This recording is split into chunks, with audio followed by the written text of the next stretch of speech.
Good morning everyone. नमस्कार दोस्तों। आशा करती हूँ आप सब अच्छे होंगे, स्वस्थ होंगे, मस्त होंगे, बहुत अच्छे से अपनी स्टडी को कर रहे होंगे। सो दोस्तों, ये है दिन आज का यानी ट्यूसडे का 19 मार्च का। सो यहाँ दोस्तों मैं मॉर्निंग में उठ के अपना जो भी काम है वो मैंने कर लिया है। अभी मैं सूरज जी को जल चढ़ाने गई थी और वंश को मैंने वॉशरूम में भेजा हुआ है अभी ब्रश वगैरह करने के लिए। तो उसी के मैं बस कपड़े निकाल रही हूँ उसकी वार्डरोब में से। ये जो सामने छोटी वाली वार्डरोब है ये वंश की है। इसमें उसके जितने भी कपड़े होते हैं या स्टडी से रिलेटेड जितना भी मटेरियल रहता है वो इसमें डाउन साइड में नीचे अब इसकी नोटबुक वगैरह, बुक्स वगैरह, कलरिंग वगैरह होती हैं। और इसके अपर साइड में इसके जो भी कपड़े वगैरह होते हैं वो हम रखते हैं। सो इस तरीके से क्या रहता है कि चीज़ें फैली नहीं रहती हैं, एक जगह पे मिल जाती हैं। अब जितना भी इसका स्टडी से रिलेटेड मटेरियल रहता है ये इसमें रखा होता है डाउन साइड में, तो ये खुद से निकाल लेता है और यूज़ करके वापस उसे अरेंज करके खुद से ही रख देता है। तो इस तरीके की जो हैबिट्स है हमें बच्चों में स्टार्टिंग से ही डेवलप करनी चाहिए। अदरवाइज़ जो मदर है उनका पूरा टाइम ही बच्चों की चीज़ों को समेटने में लग जाता है। इससे बच्चों भी थोड़ा बच्चों में भी कॉन्फिडेंस आता है और थोड़ी सी इंडिपेंडेंसी भी आती है। तो इस तरीके से बच्चों को हमें धीरे धीरे चीज़ों को सिखाना चाहिए। यहाँ मैं वंश की एक शर्ट है जो बहुत काफ़ी पुरानी है, जब ये बहुत छोटा था तब की है, तो थोड़ी ओवर साइज़ थी, तो अभी मैं इसे पहना रही हूँ उस पर आयरन करके। और इसके बाद मैं इसको नहला के और रेडी करके ये अपना जो भी करना होगा, खेलना है या टीवी देखना है वो कर लेगा। उसके बाद मैं अपनी स्टडी के लिए बैठ जाऊँगी। जो फ्रेंड्स मेरे चैनल से नए जुड़े हैं उन्हें मैं बता देती हूँ कि मेरा नाम है आशा शर्मा। मेरे एक 5 साल का बेटा है जो अभी सीनियर केजी में आ चुका है। और इसके अलावा दोस्तों मैंने एमकॉम एंड बीएड किया हुआ है और अभी मैं बच्चों को ट्यूशन्स पढ़ाती हूँ और अपना REET and RPSC first grade की प्रिपरेशन कर रही हूँ। इसके अलावा दोस्तों मैं व्लॉग्स बनाती हूँ जिससे मैं ज़्यादा से ज़्यादा लोगों को मोटिवेट कर सकूँ और ख़ुद भी मोटिवेटेड रह सकूँ। और मेरी जो एक कंटिन्यूटी है वो एक बनी रहे जो मुझे स्टडी में भी काफ़ी हेल्प करती है। सो यहाँ दोस्तों मैंने वंश को नहला के बैठा दिया है और ब्रेकफास्ट वगैरह भी उसे करवा दिया था। उसके बाद हम दोनों बैठ गए थे। मैं अपनी स्टडी मैंने स्टार्ट कर दी है और वो अपना कोई गेम है वो अपना खेल रहा है। इस तरीके से हम दोनों अपने अपने काम कर रहे हैं क्योंकि अब इसके हॉलीडेज़ हैं तो बहुत ज़्यादा बोरियत फ़ील करता है। तो अभी जिसके फ्रेंड्स वगैरह हैं वो इतनी जल्दी नहीं आ पाते हैं, तो इसीलिए वो अभी जैसा भी उसको ठीक लगता है मैं उसे पूरी फ्रीडम देती हूँ कि उसे जो करना है ही कैन डू, वो कर सकता है ना। क्योंकि अभी बच्चों का फ्री टाइम चल रहा है तो बच्चों को थोड़ा बहुत फ्री छोड़ना भी ज़रूरी है जिससे कि वो चीज़ों को एक्सप्लोर कर सकें, चीज़ों को सीख सकें। तो इस तरीके से वो अपना काम कर रहा है और मैं अपना काम कर रही हूँ, अपनी स्टडी कर रही हूँ। यहाँ दोस्तों मैंने भूगोल मैंने स्टार्ट किया है। अभी भूगोल में मैंने अपना एक टॉपिक स्टार्ट कर दिया है, उद्योग, वही मैं कर रही हूँ।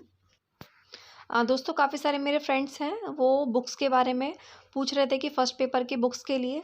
सो दोस्तों इसके लिए मैंने एक इंडिविजुअल वीडियो बना रखा है, तो आप वो जाके देख सकते हैं। उसमें आपको हर एक जो बुक है उनकी डिटेल मिल जाएगी।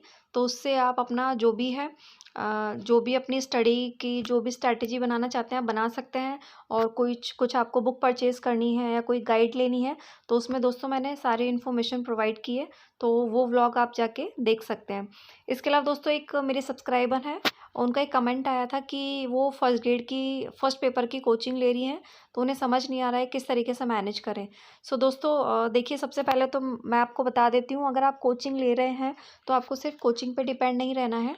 चाहे आप कोचिंग लें चाहे आप कोचिंग ना लें, आपको सेल्फ स्टडी दोनों सिचुएशन में करनी रहेगी, ठीक है। तो मुझे नहीं पता कि देखिए आपका क्या शेड्यूल है, आप मैरिड हैं या अनमैरिड हैं या क्या रहता है आपका शेड्यूल। सो आप एक चीज़ आपको ध्यान में रखना है कि आपको जो आपकी कोचिंग है उस इसी पे मतलब बेस्ड नहीं रहना है, उसी पे डिपेंड नहीं रहना है। आपको घर आके जब भी आप घर पे आते हैं तो थोड़ा बहुत रेस्ट करके जो भी आप लंच वगैरह करते हैं उसके बाद आपको जो भी आपने क्लास में पढ़ा है आप उसे एक बार रिवाइज़ ज़रूर करिए।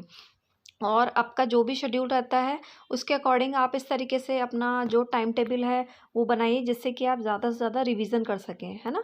अगर आप फर्स्ट ईयर की मतलब फर्स्ट पेपर की अगर आप वहाँ से कोचिंग ले रहे हैं तो घर पे आके जितना भी आपने पढ़ा हुआ है आप उसे एक बार रिवाइज़ कीजिए और उसके बाद आप अपना जो सेकंड पेपर है वो भी साथ में लेकर चलते रहिए, है ना। क्योंकि हमें दोनों पेपरों को साथ में लेके चलना है और हमें साथ के साथ अपना रिवीजन भी करते चलना है। तो इस तरीके से हम अपनी जो भी प्लानिंग है, जो भी स्ट्रैटेजी है उसको और अच्छे से कर सकते हैं और अपनी स्टडी को और ज़्यादा अच्छे से हम कर सकते हैं। एक और कमेंट आया था मेरे किसी सब्सक्राइबर का कि आपने नेट किया हुआ है क्या? नहीं फ्रेंड्स, मैंने अभी जो अपना नेट है वो मैंने उसका फॉर्म फिल नहीं किया है, ना मैंने अभी तक अपने नेट की कोई प्रिपरेशन की है। मैं बस अपना एक ही फ़ोकस रखना चाहती हूँ और आरपीएससी फर्स्ट ग्रेड और अपना रीड। उससे रिलेटेड सिलेबस से मैच करते हुए अगर कोई एग्ज़ाम की वैकेंसी आती है तो मैं डेफ़िनेटली फिल करूँगी। बट राइट नाउ मैं सिर्फ़ अभी अपना जो फर्स्ट ग्रेड है और अपना जो रीड है मैं उसी की प्रिपरेशन कर रही हूँ। सो दोस्तों, यहाँ पे वंश आपको अपना जो गेम है वो दिखा रहा है जो उसे बर्थडे में गिफ्ट मिला था। तो इसी तरीके से ये अपना थोड़ा टाइम पास कर रहा है। बीच-बीच में मुझसे भी बातें करता रहता है, तो इट्स ओके, कोई बात नहीं। वो अपना डे एन्जॉय कर रहा है, वो पूरे टाइम तो अब नहीं खेल सकता है। उसको थोड़ा बहुत बात भी करनी होती है, थोड़ा बहुत गेम भी खेलना होता है बीच में मम्मी के साथ में। तो उसी तरीके से वो अपना जो भी टाइम है वो पास कर रहा है।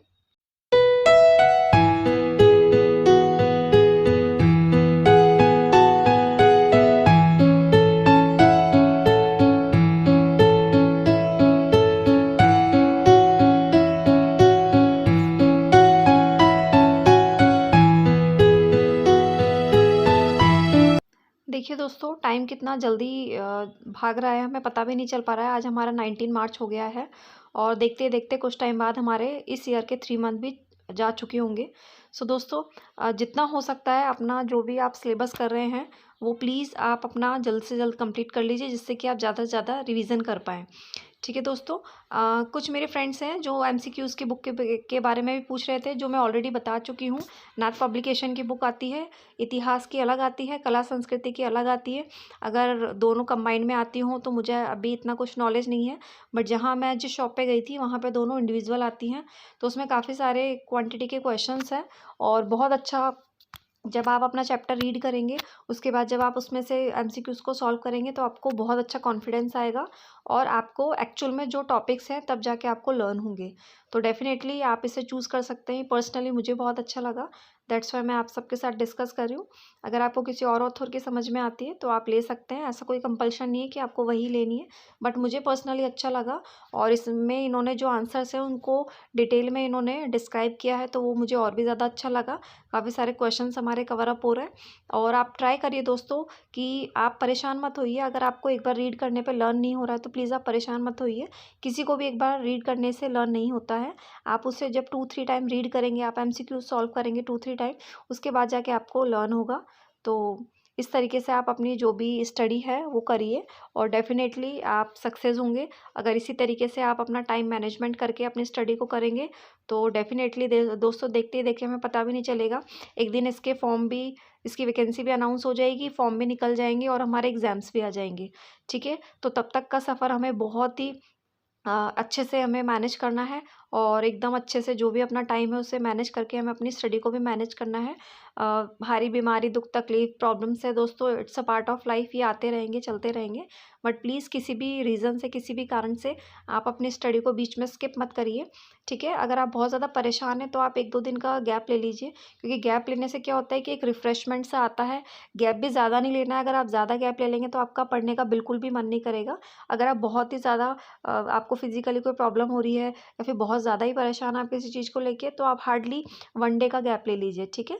अपने आप को थोड़ा रिफ़्रेश करने के लिए, अपने माइंड को रिफ़्रेश करने के लिए, और उस टाइम पे आप वो काम कीजिए जो आपकी हॉबी है, जो आपको करना अच्छा लगता है।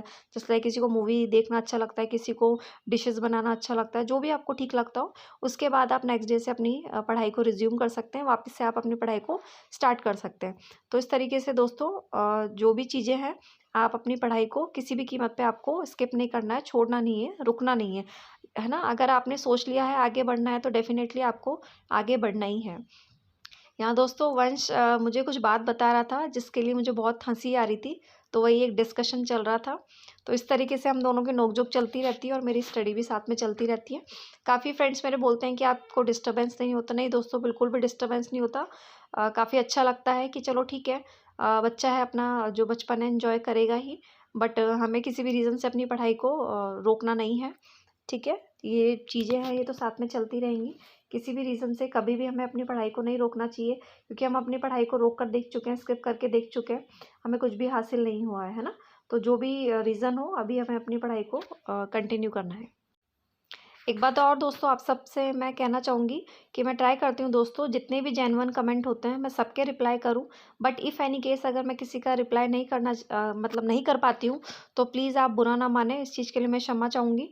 क्योंकि मुझे कभी-कभी ऐसा होता है कि नहीं टाइम मिल पाता है और कभी-कभी जो कमेंट उनका रिप्लाई मैं नहीं कर पाती हूँ, तो इस बात के लिए दोस्तों मैं क्षमा चाहूँगी।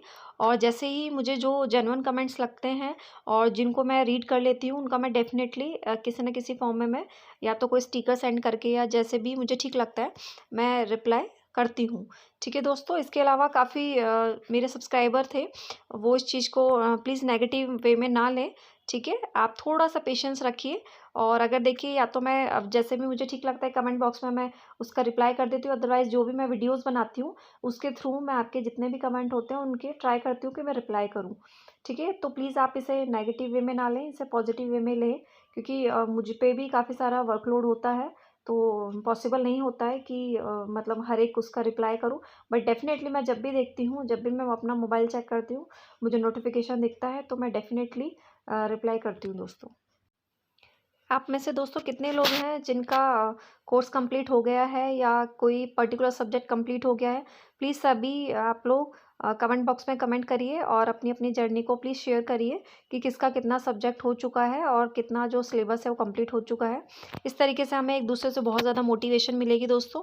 अगर मैं अपनी बात करूँ तो मैंने आपको बताया था कि मेरा इतिहास और कला संस्कृति जो मेरी नाथ पब्लिकेशन की बुक है, उसमें से मेरा कंप्लीट हुआ है, बट अभी भी मैं उसकी एमसीक्यूज़ की प्रैक्टिस कर रही हूँ।